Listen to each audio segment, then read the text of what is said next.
Welcome. Thank you so much for coming to Whitney Plantation. This is an unusual plantation.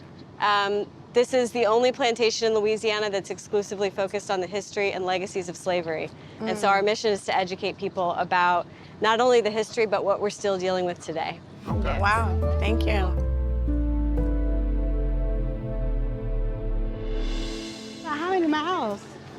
The size of the plantation? Because the whole plantation was about 1,300 acres Wow. at one time. I have never in my life visited a plantation. This is actually a surreal moment. It's like I can feel the pain of the people who were once here.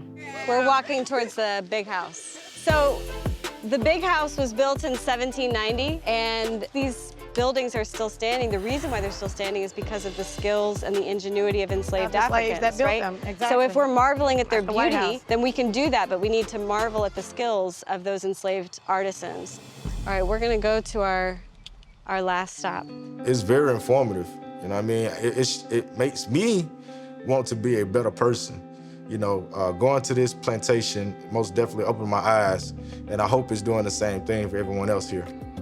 This is called the Antioch Baptist Church. This was originally in Paulina, Louisiana. The original building was donated to us by the congregation, and this church served the community from about 1870 until pretty recently. We know around the time of Hurricane Katrina, there were people who were still baptized in the church, married in the church. I think it's a really special place.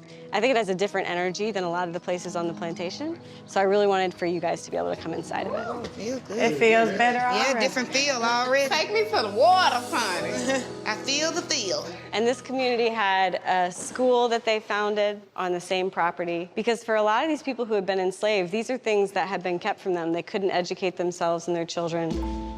Their families could be separated. They couldn't worship the way that they wanted to worship. So places like this really tell you about those things that were most important.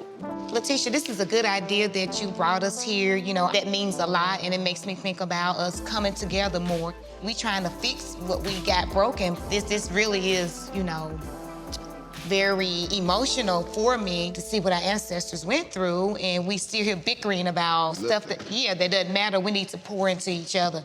Well, thank you. I appreciate that. Like, we have people who paved the way before us, our ancestors who endured so much, and I can only imagine what they were saying when it was more so of, I'm doing this right now, but I pray that the generations that come after us won't have to do this.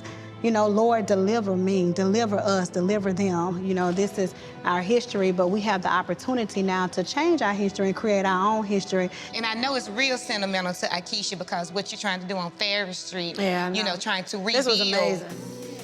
You know, people need to experience and go back to their roots, where it came from and what our ancestors and everything had to deal with. So I think that was a good thing that Letitia got that hooked up for us so we can go out there, you know, and experience that.